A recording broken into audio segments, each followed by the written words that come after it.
Welcome to another episode of This Is Why I Don't Vote, a podcast. Your new safe space to discuss all things sports, politics, social issues, and religion. We're going to take it all very seriously, but not too seriously. I've made pleas to you, dear listener, to promote this podcast, to help me spread the word. This week, I'm going to explore what an ignorant old man has learned about social media, about access to the public, and about monetization. We'll discuss a topic that we all agree upon in sports, and that's the utter failure of the process to yield, to glean a championship team in any sport. And yes, at the end, I'll throw a little tantrum about the Bachelorette. Let's jump right into it. Act 1: Social Media, Public Access and Monetization. Freedom or 21st Century Prison? As I lament to you frequently, dear listener, I know nothing about social media. I decided to start a podcast, so I did. I went through the overtures of figuring out how to record it, the audio system to use, microphone, the editing system, how to produce it, and I found a platform to actually push it out to the public at large. I went through the application process to get it on iTunes, to get it on Spotify, to get it on Google, to get it on Audible. I did a little bit of artwork, I had a little bit of creativity in me, and I pushed it out, and I thought, here come the accolades. Here come the listeners. Funny thing, I couldn't get anyone to listen. Simply having social media channels, simply pushing out the content, that gets you nowhere. You have to have followers. You have to have a presence. You have to have things to go viral. I had to go down the rabbit hole for the first time in my life of social media, of access, and of monetization. In years past, I would discount the social media meme, the thing that went viral. And what I now realize is these content creators do spend a considerable amount of their time creating content, pushing content, and maintaining a social media presence. What is a considerable amount of time? Hours a day. And when I say hours a day, I don't mean 121 minutes, 2 hours and 1 minute a day. People are spending the entirety of their day on social media. Facebook, Instagram, Twitter, YouTube. Having a social media presence that one can monetize is a full-time job. It's not just that you have access. You have to have the following based on that access in order to drive views and follows and retweets. Many of you listening to this will say, no shit, dumbass. People have known that for the last 20 years. Well, in that regard, I am a dumbass. But what I've also realized is that there's a dichotomy here that we implicitly or unconsciously accept, but we don't realize that it exists, not in any conscious way. It is starting to become clearer now based on some real-world examples that have happened over the course of the last 6 months. So what do I mean? First and foremost, I think that social media, and it took me a while to come to this conclusion, dear listener, because A, I'm dense, and B, I'm a curmudgeon. I believe that social media has revolutionized the way artists can communicate to the public. We very rarely view content creators as artists, but there are artists out there, and yes, they are creating art. In decades prior, they had to go through specific outlets. If you're an actress, everyone's heard of it, the casting couch. If you're a model, very similar. You may have to go and sit on a quote-unquote casting couch. Because the outlets in order to get to the public were so limited, terrible, terrible people were allowed to do terrible, terrible things to artists, to content creators. Social media has obviously allowed people to communicate directly to consumers, to the people that they want to see their art, to see their content, and thereby eliminating some of these nefarious, sinister gatekeepers that have existed in entertainment. By understanding these new social media mediums and by understanding or utilizing how you can push content, how you can drive interest, how you can create followers, you don't need any of these gatekeepers anymore. Personally, I think that's a great thing. But what I realized in now trying to push content, trying to get a following, trying to have things go viral, the social media platforms are now the new gatekeepers. And like any gatekeeper that put an innocent, aspiring actress or model on a casting couch, these gatekeepers have agendas of their own.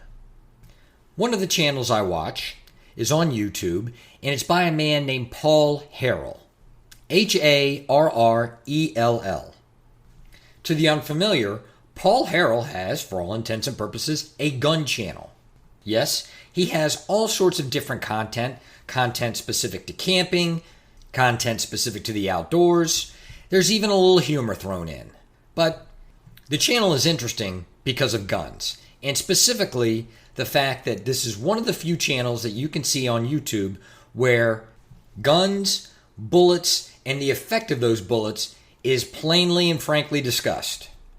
I would go as far to say that many myths about guns have been dispelled on this channel.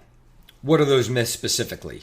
If you've ever questioned the nature, the violence of a bullet, what it can and cannot penetrate, the effect of different types of bullets on different types of targets, the channel goes into great detail in exploring these things and demonstrating in real time what these effects are.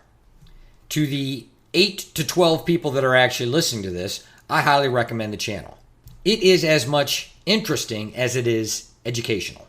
And, as any good content creator must be, it's entertaining. Why do I bring this up?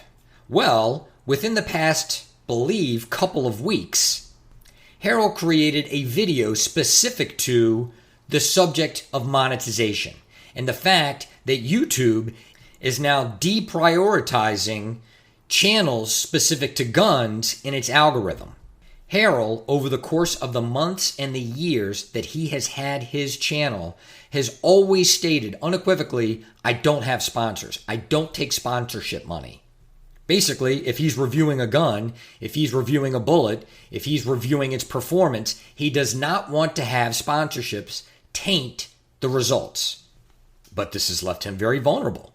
By not having sponsorships and by relying solely on YouTube for monetization, if YouTube decides to demonetize or de-emphasize gun channels, he's vulnerable. So he went on and made a plea for people to give him money. I believe, if my recollection serves, that he did not have a Patreon account prior to, but started a Patreon account around the time that he was notified that it's possible YouTube is going to start to de-emphasize, if not demonetize, gun videos. He states very earnestly in one of his videos that he finds asking for money directly distasteful, but the fact of the matter is, if he's going to continue to create content, he has to get support by way of direct contributions from viewers. When I watched that video, it went in one ear and out the other. I did not pay that much attention to it. Again, this video, I believe, is only a few weeks, if not a month old.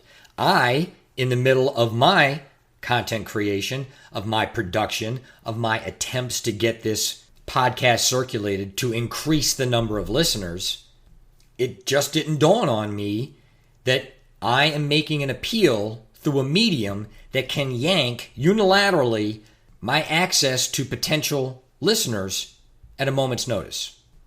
What woke me up to this was actually a story about Donald Trump. The coverage of Donald Trump in the mainstream media has practically gone down to zero. Why is that? Well, the story that I read was that because Donald Trump has now been banned from Facebook, from Twitter, even though he has created outlets for distribution of content, I believe he has his own website and his own blog, his presence in social media being zero, he's now invisible. He is now invisible. The gatekeepers can eliminate someone from the national consciousness.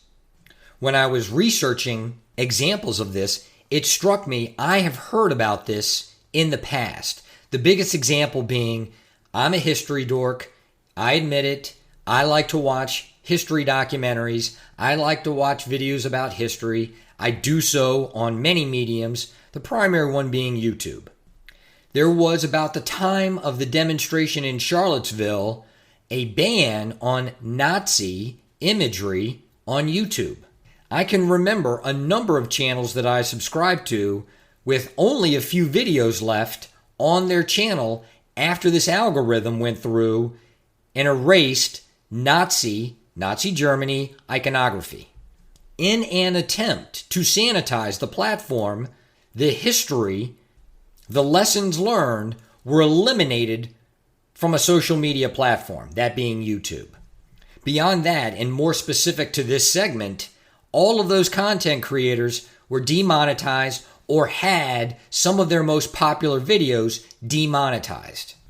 People that had innocently relied solely on this gatekeeper to provide them their source of not only access to the public, a place to create and produce content, but to then monetize it to actually make an income, they had allowed this gatekeeper complete and total control over their content, their art, their access to the public, and on their financial security. I realized then that these social media platforms are now the new tastemakers in the 21st century. People may argue it's their algorithms and what they're promoting, they're quote-unquote promoting. I'm not that smart to understand how these algorithms work. I'll use a different term, and I think it's more apropos. I think it's more accurate in what is actually occurring. And that's, what do these algorithms allow? These algorithms obviously have parameters of the kind of content that's going to be acceptable and even promoted within the platform. What do these algorithms allow? What are the parameters? When I was considering as much, I realized these gatekeepers, these social media platforms, are now like the government. Yes, they are tastemakers, but they operate in practice like the government. There is a marketplace. It has content. It has ideas. It has speech. This content, these ideas, this speech may come to the attention of the quote-unquote authorities operating these social media platforms. And unilaterally, they can go in and regulate that content, that speech, these ideas. They need not give you warning. They need not give you heed. And therein lies the dichotomy. Here you have these platforms that have allowed people who very likely would never have access to the public, who would never have access to create art, to publish art, and to allow for this groundswell of attention. And now, because these social media apps are the form for distribution and the form for participation, they can unilaterally silence whomever they want. And it is effective. You can effectively silence someone. So although it appears that once one has a large social media presence, that once one has millions and millions of followers, that they would have some sort of freedom. In fact, they have absolutely no freedom. They are now tied to that social media platform. It's quite a paradox, isn't it? You are working hard, you're trying to build this kingdom, so to speak, and then you realize once it's built out that the four walls of that social media app, of that kingdom, they are your prison. You are now at the will of the 21st century tastemakers. And these tastemakers have wide latitude in regulating what they think is acceptable or unacceptable speech, unacceptable content, unacceptable ideas. I've started to ask myself questions only after having started this podcast about the role of social media, of the distribution of information, and of government. Is social media more like newspapers and magazines? Is social media more like television? What's the role of government then in social media if it is the new and exclusive distributor of information, of content? Here's the answer. I have no idea. Old man does not know how to tweet, does not know how to Instagram. I don't have any idea about what role these social media apps should play in our life and whether or not the government should in any way get involved. My instinct, as always, is the government doesn't make things better, it makes things worse, so the government should stay the hell out of it. The flip side is you have a number of very limited actors at the head or the top of these social media app organizations making decisions about what is or what is not acceptable for the public to see. They have the power to make people disappear. In reviewing my notes for this segment, I was thinking, what kind of artist, what kind of content creator can actually rise above this fold? Who has ever done as much? In reflecting on this, the first person that struck me was not in fact a success story, but a story of failure. That person is Megyn Kelly. Megyn Kelly, Fox News anchor, was very popular, hosted one of the most popular shows on Fox. She tried to parlay that popularity into a contract with NBC. NBC paid her a lot of money based on the numbers that she was able to generate at Fox, specifically Fox News. That popularity did not translate at all in her role at NBC. I haven't read many articles about it. I don't know exactly what happened. But what I believe the Megyn Kelly episode demonstrates is that people are loyal to the medium, not to the individuals. Fox News viewer did not follow Megyn Kelly off the Fox News medium.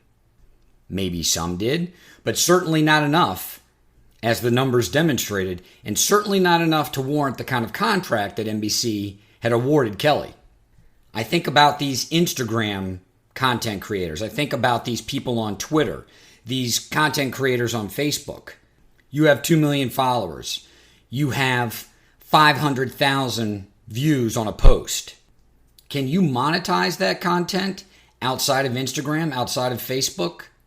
How many people are going to pay for that content and are not going to look for that content via Facebook, via Instagram? Even if you have a Patreon account and you have Patreon supporters, how many of those supporters are going to look for your content exclusively through Patreon, through some other medium? And I'm not here to lecture, because I found that when I actually started to think about this, I am as much a part of the problem as anyone. I look for content all the time on YouTube. It is an extremely convenient medium.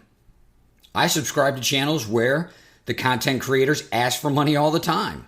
I subscribe to channels where content creators say you can get exclusive content on Patreon, on another medium. Do I follow those creators off-brand, off YouTube? Prior to my creating and distributing this podcast, no, I did not. It was only after creating this podcast that I realized the importance of supporting content creators outside of these popularized social media apps, outside of the YouTubes, outside of the Facebooks, outside of the Instagrams. Even powerful media personalities like Megyn Kelly or Donald Trump can be silenced in an instant once their social media presence goes dark. Most of us are loyal not to the individual content creators, but to the medium itself, and then we'll find content that we find acceptable, that we're looking for through these mediums. Very few content creators can just start their own medium, create their own platform, and expect the people to come. And not only for the people to come, but the people to pay for it and pay these content creators directly. It has happened, but there are very few examples. The only two that I could think of were Rush Limbaugh and Radiohead. You wouldn't think that Rush Limbaugh and Radiohead would ever be compared as equals in any kind of segment, but here they are. Rush Limbaugh had quite the radio following. He was on radio stations all across the country. He had millions and millions of listeners. Regardless of what you think about him or you think about his politics, his popularity was undeniable. His popularity was undeniable, so much so that when he said, you know what, I'm tired of having to entertain the ideas, the opinions, the input of these radio stations, of these broadcasters. I'm tired of having to entertain the opinions, the input of so many advertisers. I'm basically going to start a private radio station, a podcast. I'm going to push the content out live. I'm going to allow people to subscribe directly to me, and then I can pick and choose the advertisers that I want to work with. I can remember the celebration that was moderate to liberal media when Rush Limbaugh went off the air on the radio. What these idiots did not realize is that his followers, his listeners, came to him, subscribed directly to him. He did not need the broadcasters. He didn't need a YouTube. He didn't need an Instagram. He didn't need a Facebook. He decided to create content independently and have the listeners come and subscribe, to pay him directly to get it. And it worked. It worked so much that he was making as much or more money after having privatized his content than he was when he was one of the most celebrated national radio personalities in the country. In that same vein, Radiohead, in the release, I believe, of its last 2 albums, instead of going through a record label, instead of going through the producers, instead of utilizing all their traditional outlets for creating and promoting an album, just released a few simple notices on its webpage, on social media, that it had created a new album and that it was for sale, or more specifically, announcing the date that it would be for sale. The people came. The people went directly to the Radiohead website. They downloaded the album directly from the Radiohead website. They paid Radiohead directly. Didn't have to use a label, didn't have to pay that label for the production of the album, for the promotional materials for that album, and for the distribution of that album, or albums, as it were. I'm sure you, dear listener, if you hearken back into that memory, can think of maybe 1 or 2 other content creators, 1 or 2 other artists that have had the kind of draw that they could go directly to their audience, directly to the people, and monetize content, monetize their art without having to use a third-party gatekeeper. Unfortunately for the rest of us, for the peons like me sitting on the ground floor looking up, that is not an option. Although Howard Stern is great, he still signed a massive contract with Sirius and is on satellite radio. His content is still pushed by a gatekeeper. I love Joe Rogan's podcast. I love what he's doing, but he went with Spotify. There are very few examples of even the most successful artists being able to go directly to the public and invite them to pay for the content without having a gatekeeper involved. And to have that model be as successful, if not more successful, than having the gatekeeper pay you a ton of money and then have a partnership, if not complete and total ownership, of your content, of your material forever. I've been working for a number of years, dear listener. I know what I'm running from, but it's only recently that I realized what I'm running into, and I'm not so sure that I'm not just jumping out of the frying pan to land in the fire. Act 2. Trust the process is for assholes. The Philadelphia 76ers are a basketball team in the National Basketball Association. This team has had glory years, the Julius Erving years, the Moses Malone years, particularly in the 80s. They were a force to be reckoned with and won the NBA championship.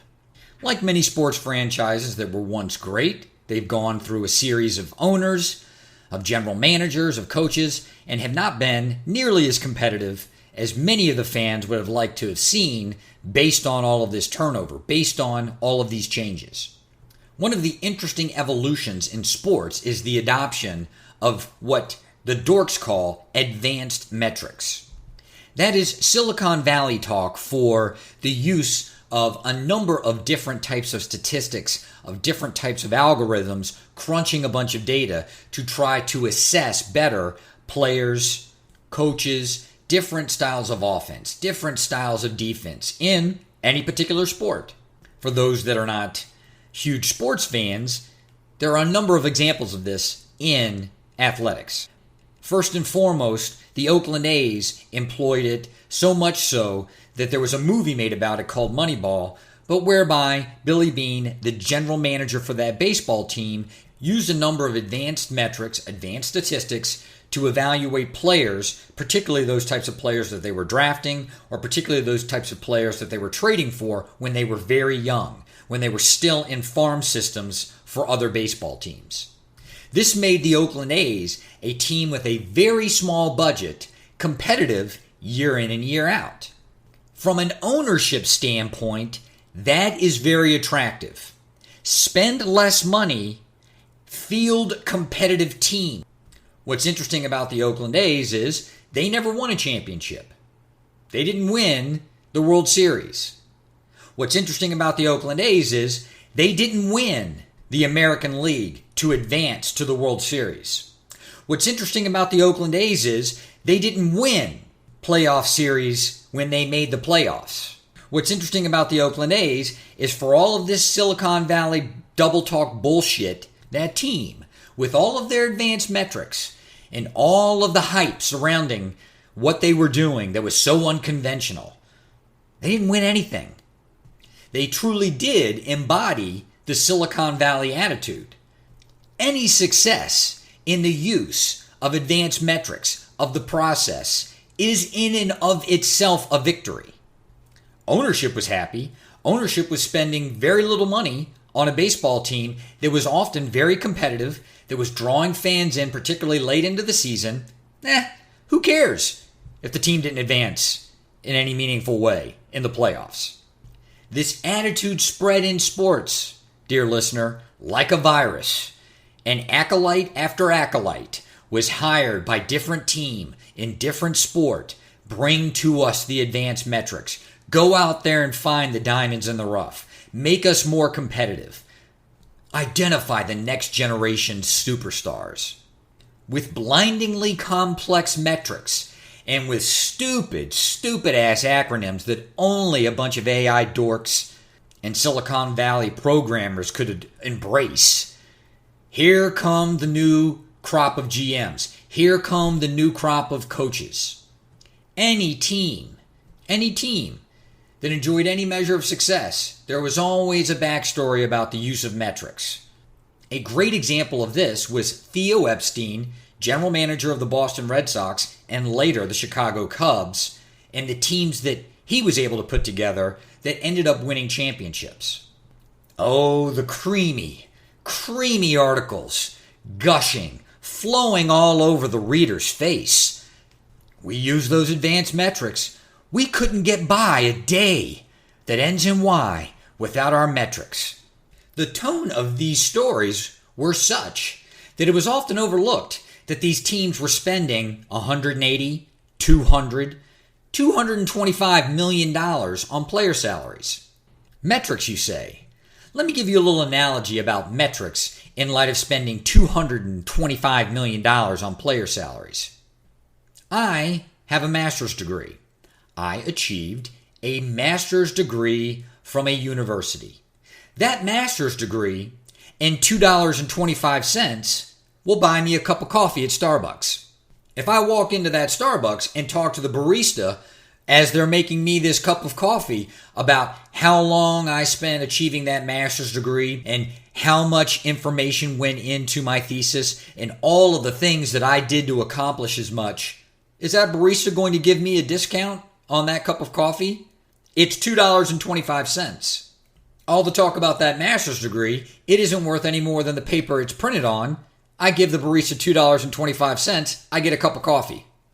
Now, I've heard an argument made that, well, the reason why they have to pay all of those high salaries is because they were able to go out and identify all of this great talent. And in order to keep that talent, you have to pay a high salary. This is Silicon Valley sports reporter, sports media, double talk bullshit. If you go through and you look at the history of many of these losing teams, they had prospects. They had talent. The opportunities were there. They just refused to pay them. You sure do look like a genius when you've identified all this generational talent. And how do you identify this generational talent? Well, you pay them, they play for your team, they do well, the player succeeds, the team succeeds, accolades, attributions.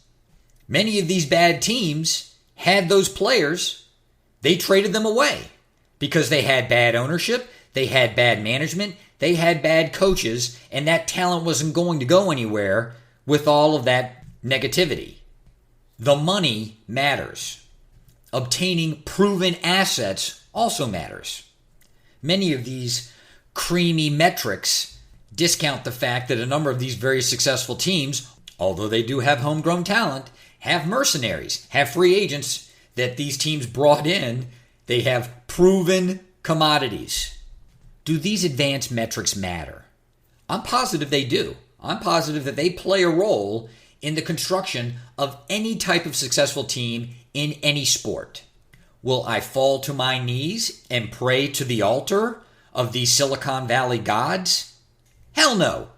And that brings us to the Philadelphia 76ers. For the unindoctrinated, the Philadelphia 76ers were bad. They play basketball games. The point of the basketball game is to score more points than your opponent. The Philadelphia 76ers routinely did not score more points than their opponent, and therefore they would lose that contest. Over the course of 82 contests in a regular season, they would win 20. They might win 26. They might even win 31. This all equates to bad. So the 76ers went out and hired a man named Sam Hinkie. Sam Hinkie was one of these advanced metrics acolytes. Sam Hinkie liked those acronyms. He loved that Silicon Valley double talk. And he undertook one of the most aggressive tank jobs in the history of sport. Now, again, for those that don't follow sports, what does that mean? What he did was he took any asset that he had and he traded it away. In bringing in players, he went and found high reward yet extremely high risk players to sign to his team. What does that mean? Players that had a history of injury. Players that had some sort of upside on paper, but on a basketball court, they had yet to produce. Where this Hinkie could not find high risk, high reward players, he just signed any schlep that could dribble a basketball. This exodus of assets, this tank job, occurred in the year of our Lord, 2013. Hinkie dubbed it the process. Good old-fashioned Silicon Valley double talk. Sports franchises for decades, dear listener, have tanked, have gotten rid of any asset, have stockpiled draft picks, and have put on a terrible product, whether that be on a baseball field, a football field, a hockey rink, or a basketball court. We're planning for the future. The Detroit Lions, a football team that I have divorced, has been planning for the future for 65 years. When Sam Hinkie was pulling his Silicon Valley double talk bullshit, I saw right through it. Why? Because I was married to the process. I had seen the benefits. I had seen the fruit wrought from the process. Now, you can certainly build the core of a team through your draft, but inevitably, you're going to have to go out and pay for some known assets, for some known quantities, some commodities, in order to enjoy success. What none of the AI dorks and fantasy sport metric-loving basement dwellers will admit is that a team can go out and pay for talent, put together a super team, and can win more quickly, more consistently, than if they are trusting a quote-unquote process, if they are relying solely on the metrics. In 2013 and in 2014, the Philadelphia 76ers, a National Basketball Association team, were terrible. The Silicon Valley double talk from the general manager's office was trust the process. to my amazement, fans bought in. To my amazement, media members bought in. The team was playing bad, trust the process. Moves were made that were inexplicable, trust the process. Silicon Valley double talk has its place in American society. We are susceptible to it. It is an odd thing, in my opinion, for us to place our belief in, but we do it. In the year of our Lord, 2015, the Philadelphia 76ers fielded a basketball team. That basketball team came out to play basketball games in the National Basketball Association. By way of the reference I just made earlier in this segment, you understand that they would play over the course of a season 82 contests. The Philadelphia 76ers that year played 22 of those 82 contests. At the end of the 22 contests that they had played in a season where they were going to play 82 total contests, they had won one contest. A contest. One. Now, I know I have some listeners out there who aren't that fond of sports, who aren't that particularly interested in sports. Let me explain to you, those among you that may not be that fond of sports.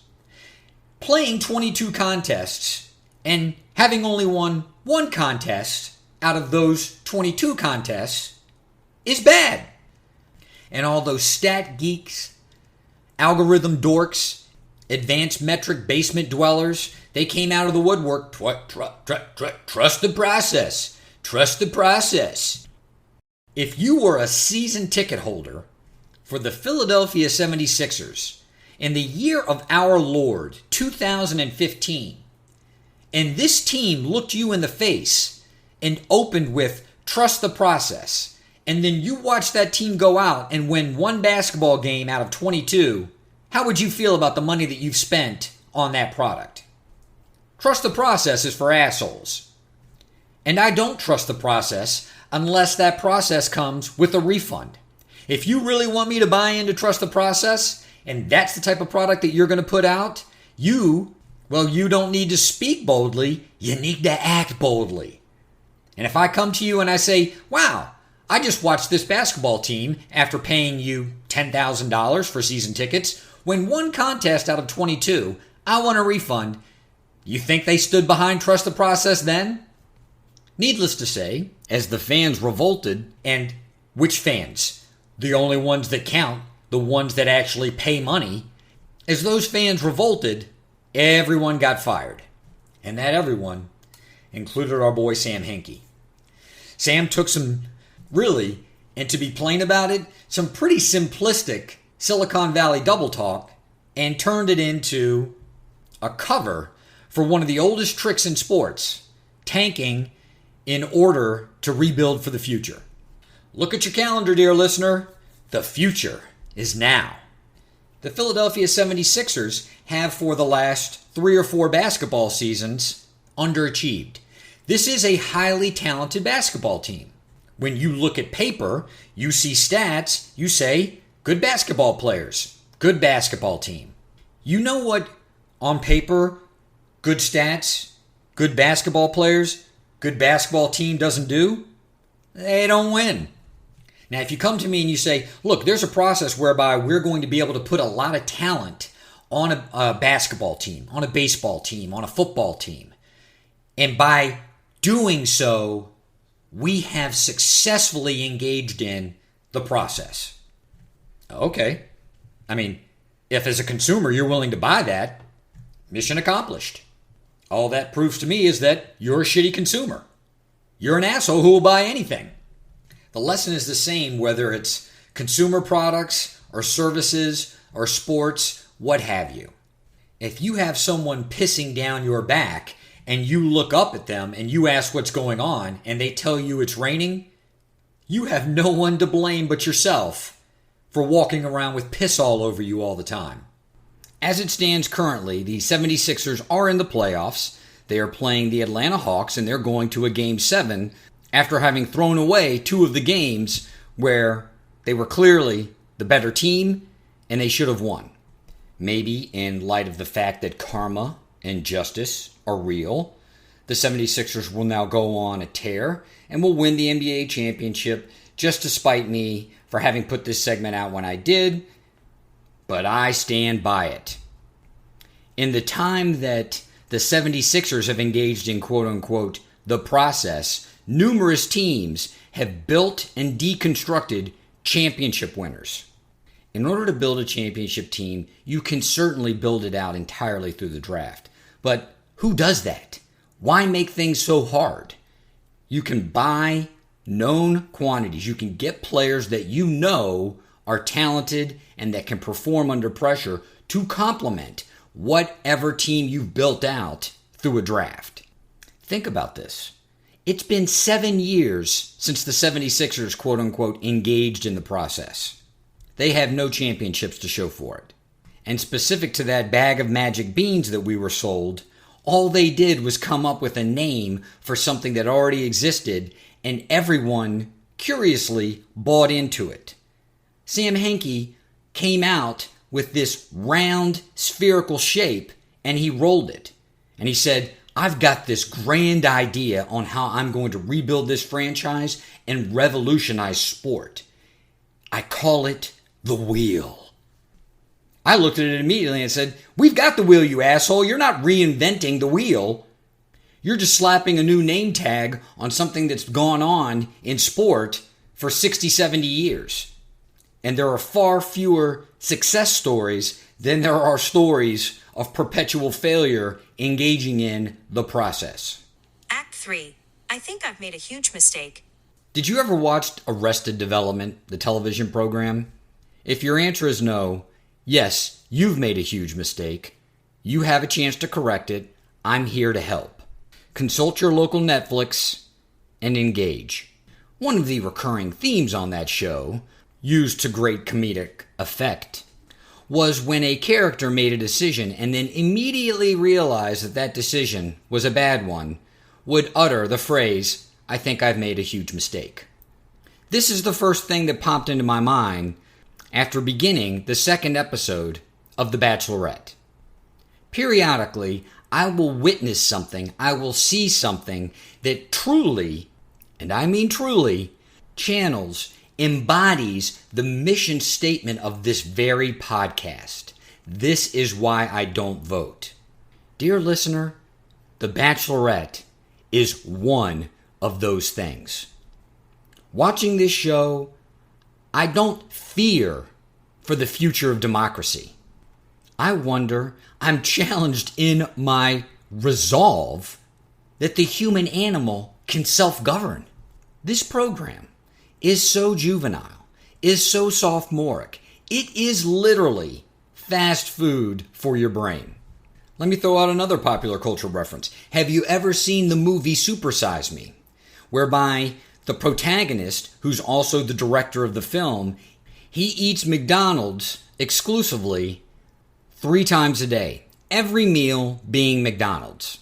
He does this for but a 30-day period. So for 30 days, only 1 month, he eats McDonald's 3 times a day. And then documents the effect that this food has on his body. Within only a couple of weeks, there are specific visible changes to the man's physique. And I believe it's only after a couple of weeks that he goes and sees his doctor and tells his doctor what he's doing, and his doctor tells him, you have to stop this immediately.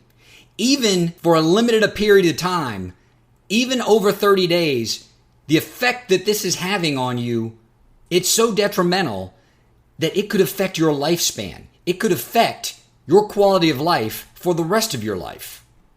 Dear listener, this is how I feel about watching The Bachelorette.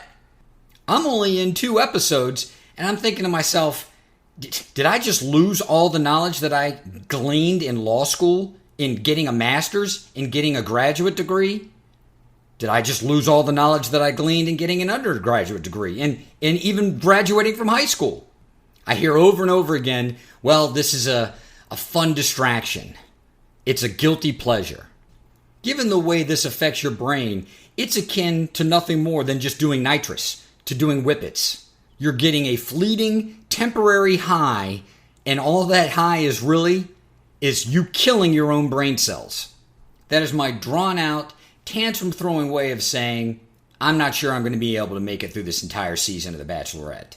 Thinking about having to watch all of episode 3 is like making an appointment to have someone kick me in the balls.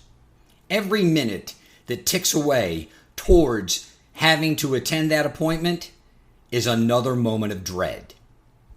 This is why I don't vote a podcast.